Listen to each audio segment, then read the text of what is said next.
Gobierno de Navarra. Nafarroako gobernua. Behobian gaude, ongi etorri Iruñeara. Nola da posible hiriak izatea gure ekonomiaren erdigunea? Hirietan ez badago ez patatarik, ez burdinik, ez urik. Nola da posible hirietan egotea zentro komertzialak? Hirietan ez bada ezer ekoizten. Ba honi esker, kamioiei esker. Hiriak baldin badire gure lurraldeen bihotza, orduan kamioiak dira odola. Eta odolik gabe ez dago taupadarik. Hiriak eta jasangarritasuna, hori da auzia.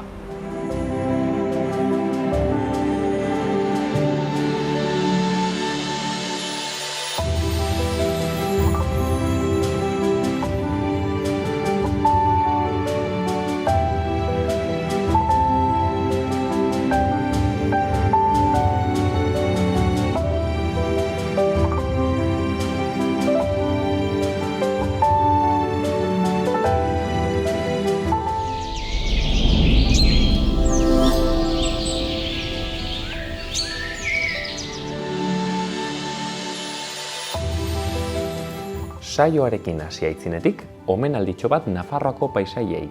Leireko mendilerroa eta Arbaiungo arroia, hegazti harraparien jabetzapeko lurrak baitira. Leireko mendilerroan izadia ahaltsua da benetan. Zaraitzu eta Irati ibaiek bi zintzur ikusgarri zizelkatu dituzte mendien artean. Arbaiun eta Irunberriko arroiak. Inork Alimaleko bi aizkorakada jo izan balitu bezala. Horma malkartsu horiek hegazti harraparia unitzen bizileku mendira ezinak dira, baina haietako espezie asko mehatxupean daude.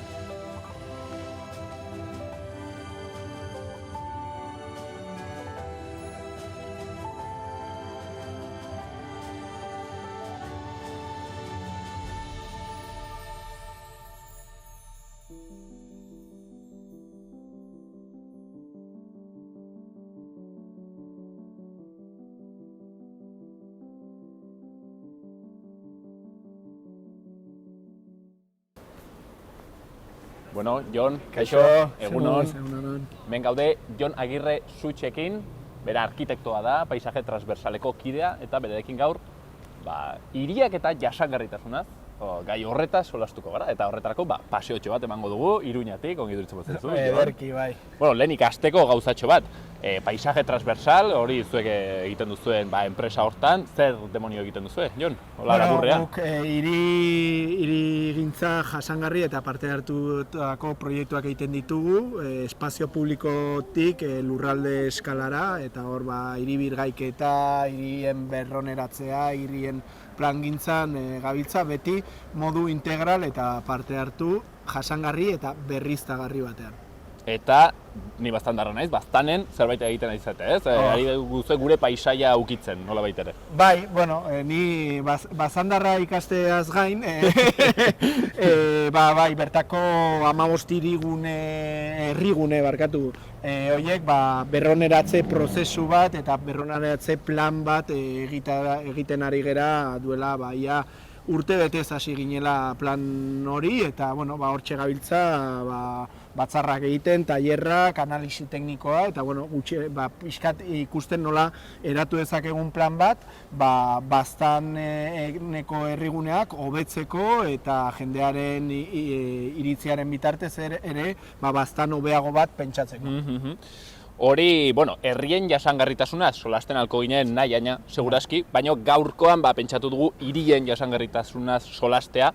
Akaso, ez dakit, hiriak gaur egun direlako, jasangaitasunaren segurazki zentroa, ez? Konsumo zentro handiak dira, ez da deus ekoizten lurroietan, ez dira burujabeak, ez? Erabat, egitura, ez dakit nola erran, kolonial bat dute bere inguruko eremuarekin.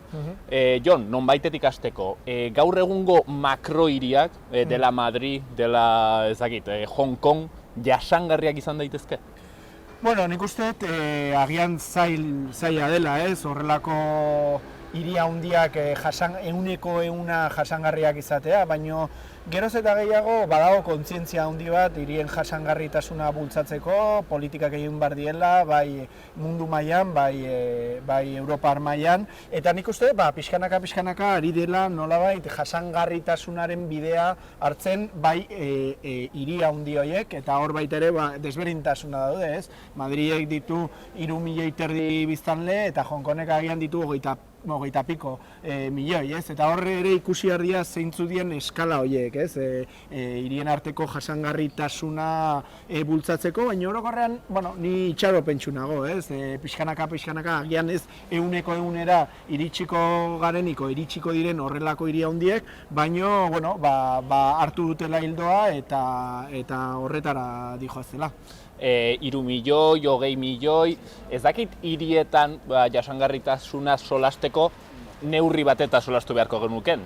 Erra nahi dut, igual, ez dakit ez, 20 milioi pertsonako hiri bat ez da posible izatea jasangarria, baina agian Iruña bezalako hiri txikiago bat, bai izan daiteke. Bai, nik uste hori esaten izuna, ez? Azkenean da eskala kontua, ez? Eta hor, hiri ertain eta txikietan badago apostu bat eta agian badaude aukera gehiago 100% horretara iristea, ez? Hor badago, gertutasun puntu hori, zerbitzuen ere, bermatze hori, eta, daude eskala horrekin daukaten zerikusi asko, ez? Bizikalidade hori, nik adibidez, 18 urte pasa ditut Madriden, orain Donostiara itzuli naiz, eta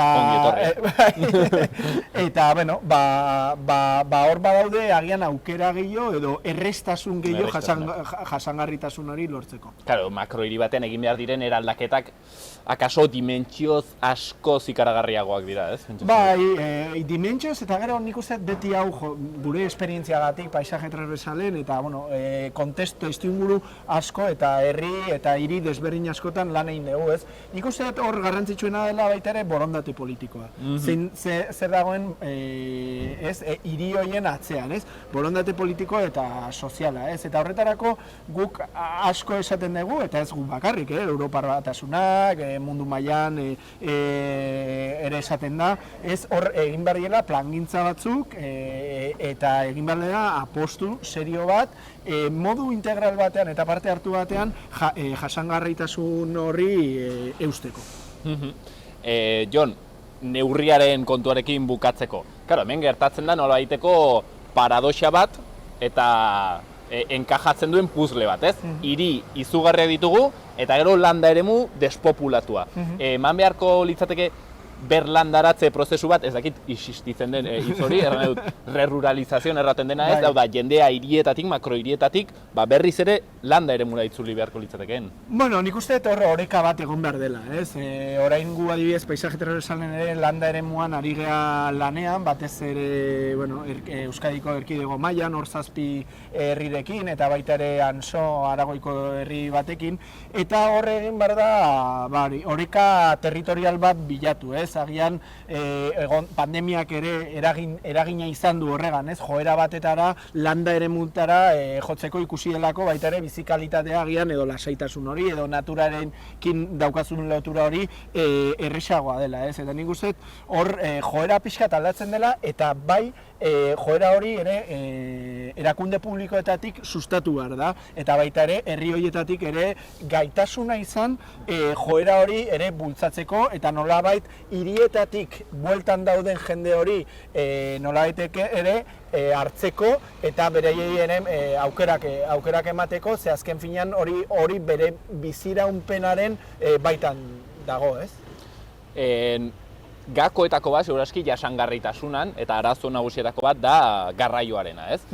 Makrohiri horiek zerbait baldin badute dire karreterak. Hau da, pentsatzen dut, 20. mendean zehar, hiri handiak diseinatu direla garraio pribatuan pentsatuta, ez? Toki batean batzen ditugu etxe bizitzak, bertze puntan lantokia eta bertze nonbaiten isialdirako espazioak. Baina, karo, hori bakarrik posible da garraio pribatuarekin, hau da, kotxearekin mugitzen algarelako abiadura handian, ez? Noizbait entzun dut ere bai hori izan daitekela Sprawl Cities modeloa, ez? Hau da, hiri oso zabalak, zeinak beharrezkoa duten hori, ez? Auto pribatua. Galderatxo bat. Bizikleta da irtenbidea hirietan jasangarritasuna Nik uste lortzeko? modu garraio publiko eta jasangarri desberdinak behar ditugula. Egia da, hiriak orokorrean, eta ez bakarrik hiriak, herriak ere, pentsa ezagun Baztanen zeharri, Baztango herrigunetan ibiltzeko, behar beharrezkoa da, zoritxarrez, kotxe izatea, ez? Osea, horregondia ekimenak beste garraio publikoa sustatzeko, baina zaila da, ez? Batez ere, oso isolatuta daudelako herrigunean. Horrekin zesan nahi, ez dela bakarrik bizikleta, hor intermodalidadea, multimodalidade hori behar degula, ez? Bizikleta, autobusa, behar ditugu kotxeen partekatzea, oinezkoentzat ere batez ere lekua, eta horri egon behar da nolabait garraio publiko eta jasangarri desberdinen bateraketa, ze azken finean, agian erosketak egiteko baldin baditugu dendak gertu, joan gaitezke oinez, ez? Eta horrek, hor dira faktore asko daude horren baitan, baina nik ez nuke esango bakarrik bizikleta dela erantzuna, baizik eta garraio jasangarrien bateraketa hori dela erantzuna. Edozein kasutan, iduritzen zaizu kotxeak murriztu behar direla nonbaitetik? Hombre, erabat, hori ikusi da duten eragina gure osasunean, gure inguru giroan, eta horretara goaz, azken finean. Osea, goi mailako politikak eta Europar Batasuneko politikak horretara eramaten ari dira, kotxeen murriztapena, ez bakarrik sortzen duten kutsaduragatik, baizik eta sortzen duten arriskuengatik kaleetan, istripuak direla eta, horiek guk asko aztertuta daukagu baita ere, daukaten ere egoera espazio publikoan, zenbat okupatzen duten, pertsonentzat ez dagoena, hori kentzen digute, ez? Hori askotan esan da, ez? Ze irudituko litzaizueke gure garbigailuak hor espaloietan aparkatuko gaitu, horrelako trabankuluak espazio asko, ez? Orduan, hor noibait, jundargea, pixkanaka hiri jasangarri eta bizigarri dago batzuetara, kotxearen presentzia ere murrizten joan behar da. Claro, adibidez, hemendik, gaude Sarasate pasealekuan, hemendik paseatzen da aski lasai, ez? Espazioarekin. Baina, claro, hiria hundizetan, adibidez, espaloiak bera oso txikiak dira, eta hori eginda ere pentsatzen, karreterari emateko espazioa eta auto pribatuari, ez? Hori gertatzen da, bai hirietan, eta, jute gure testuingurura lehen aipatu duguna, ez? Baztanen ere, herrigune askotan ez dago tokirik espaloientzako eta kotxeak dauka kriston presentzia, eta azkenean pentsatu behar dugu zer nahi dugu. Hiri eta herriak pertsonentzako edo nahi ditugu kotxeentzako. Eta hor dago eztabaida eta guk argi daukagu beharrezkoa diela pertsonentzako eta pertsona diela lehen etxi egin behar direnak kotxearen ordez. Hitz batean, hiriak giza eskalara egitea, ez? Bertze kontutxo bat, Jon. Hirietan, hemen, asfaltoan ezin da patata askorik erain, ez? Nik probatu dut aitzurrarekin ematea, baina ez dut lortu porrurik ereitea. Karo, elikadura buru jabetasunarena arazo handi bat da hirietan, ekartzeko elikagai guztiak behar delako garraio pribatua, ez? Ekarri behar da bertzen nonbaitetik. Zer egin daiteke hiri batean, pixkat buru askitasuna lortzeko elikaduran. Ekoizten alda hirietan behar dugun elikadura? Hor ere horretara goaz pixkat, ez? Hor dago Milaneko paktua nola bultzatzen dituen hiriak beraien burujabetza edo elikadura burujabetzakorako politikak sustatzea duela hilabete batzuk. Bartzelonan egon zen goi mailako ekitaldi bat, non batu ziren landa, edo hiriko nekazaritza politikak sustatzeko, edo hirietan elikadura burujabetza sustatzeko batu ziren, ez? Eta, horra ikusi behar da, ze motatako lurrak badaude, porque hirietan orokorrean, pentsatu behar Gasteiz batean, bere inguruan landa eremu oso zabala ditu, baina hor, lurraz izateaz gain, eta hori garrantzitsua da baita ere, lurra nola kudeatzen den, eta zeinek kudeatzen duen, eta zeinek ekoizten duen, ez? Eta horre egon behar da nola baita ere joera aldaketa bat. Guk beti izan dugu burujabetza, elikadura burujabetzaz gain, beste burujabetza batzuk ere jorratu behar ditugula hirietan. Alde batetik burujabetza energetikoa oso garrantzitsua da. Arras garrantzitsua da. Eta bestea baita ere burujabetza teknologikoa o zientifikoa o industriala, ez? Eta hori pandemiak ere erakutsi digu, ez? Nolabait ere joan behar gera hirietan badaukagu gaitasuna, eta hori historian hala izan da, hirien burujabetza integral bat lortzea, ez? Non gure beharrak edo hiritarren beharrak edo biztanlegoaren beharrak oso gertutik ase ditzakegunak, eta hor jokoan daude, esan dudana, bai elikadura, bai energia, bai industria, eta beste hainbat arlo, eta horretan hasi behar dira hiriak plangintzak egiten, pentsatzen nola burutu gauza guzti horiek. Aipatu duzu, energia burujabetza gai komplikatua, determinantea, Karo, baina hiri batean ezin dira, ez? Aerosorgailuak, eolikoak jarri.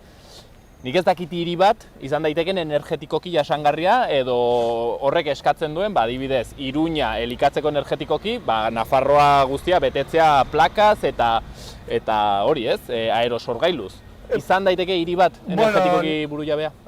Burujabetza energetikoaren hildora oso garrantzitsua baita ere gure energia beharren murrizketa, ez? Energia erabilaren murrizketa, eta hori ez hirietan garrantzitsua da baita ere, batez ere, badibidez, etxe bizitzen isolamendua, hori murrizketa handia izan beharko luke etxe bizitzen berroneratzea, zuk berogailua piztu beharrean, bagian goxo egon zaitezkelako kanpotik ondo isolatuta dagoen etxe bat, beste bat gaizki dagona, ez? Orduan horretara dago bi alde, ez? Ekoizpena eta demandaren edo beharren edo energia beharren murrizketa. Eta hortik aurrera, oreka bat sortu eta baita ere oso garrantzitsua mix energetiko hori, ez?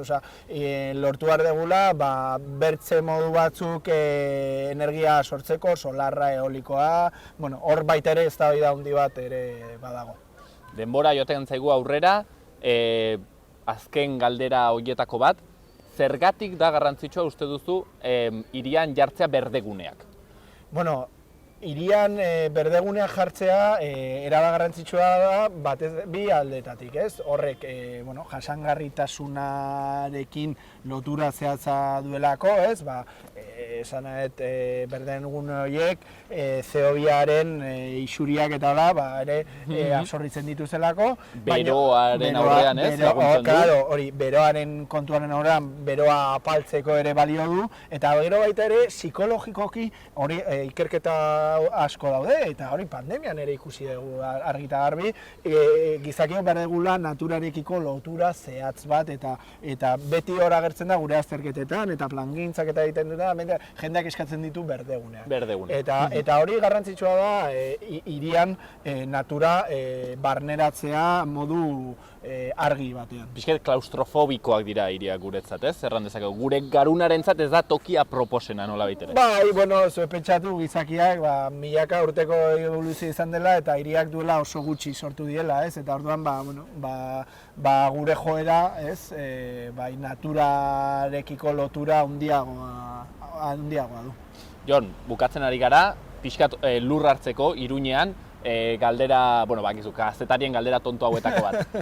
Hirien jasangarritasunaren ranking hipotetiko batean, Iruñea non dago? Jasangarria da, azkena da, ongi dago?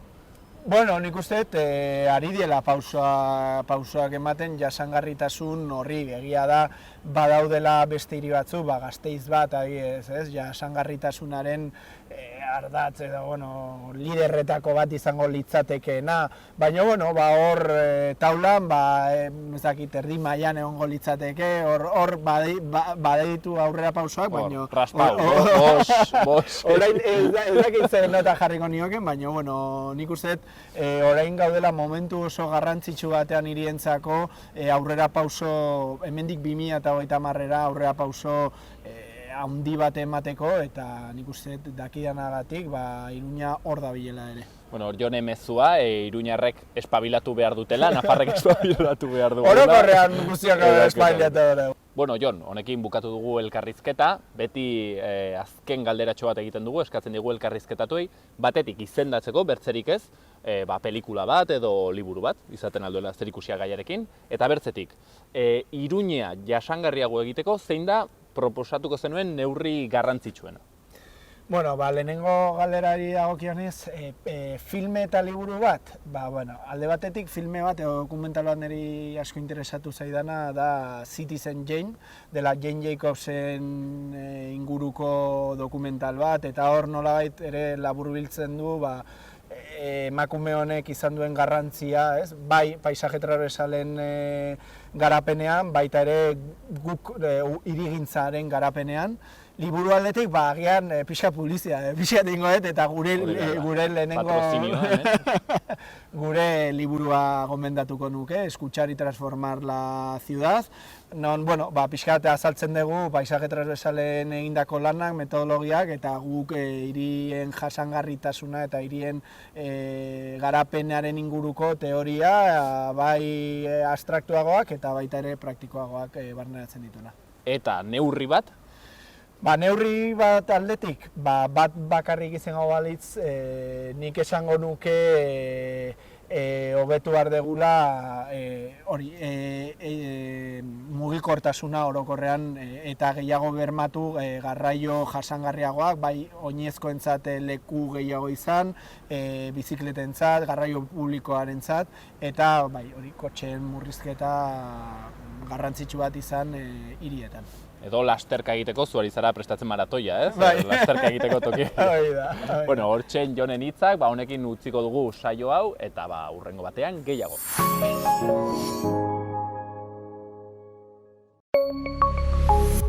Gobierno de Navarra. Nafarroako gobernua.